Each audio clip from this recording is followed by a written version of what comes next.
I landed in America, my heart bursting with excitement. I was ready for this.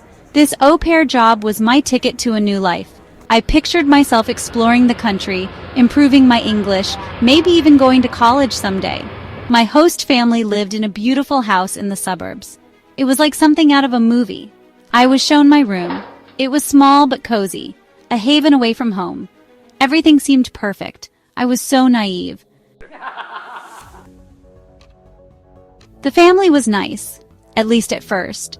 John, the father, was a lawyer, always busy.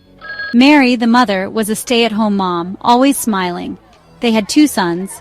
Brock, the younger one, was a sweet kid. He loved to play with his toy cars. I got along with him instantly. Then there was Brandon. Brandon was different.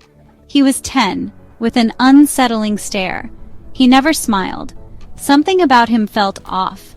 He would follow me around the house, his eyes boring into me. I brushed it off as shyness. I was wrong. Brandon started telling lies about me. He told his parents I was stealing from them.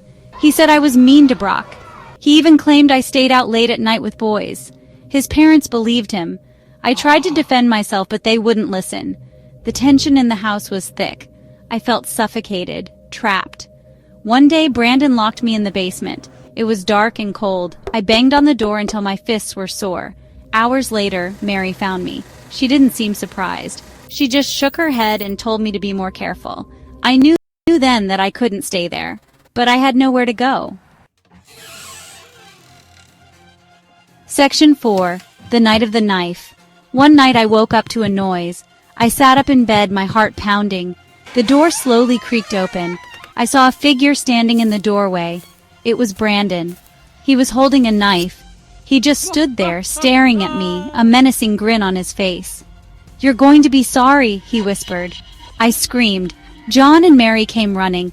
They saw Brandon with the knife. They saw the terror in my eyes. For the first time, they believed me.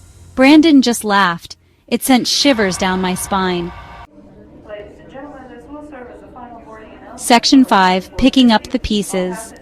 They sent Brandon away that night. I never saw him again. They asked me to stay, but I couldn't. The trust was broken. The memory of that night, the glint of the knife, Brandon's cold eyes, haunted me. I left the next day with just my suitcase and a broken heart. I found another host family. They were kind and loving. Slowly, I began to heal, but the experience left its mark. I still think about Brandon sometimes. What became of him? What kind of man did he grow into? The thought sends chills down my spine. I can't help but feel there's something deeply wrong with that boy, something sinister, and I can't shake the feeling that the world is yet to see the full extent of it.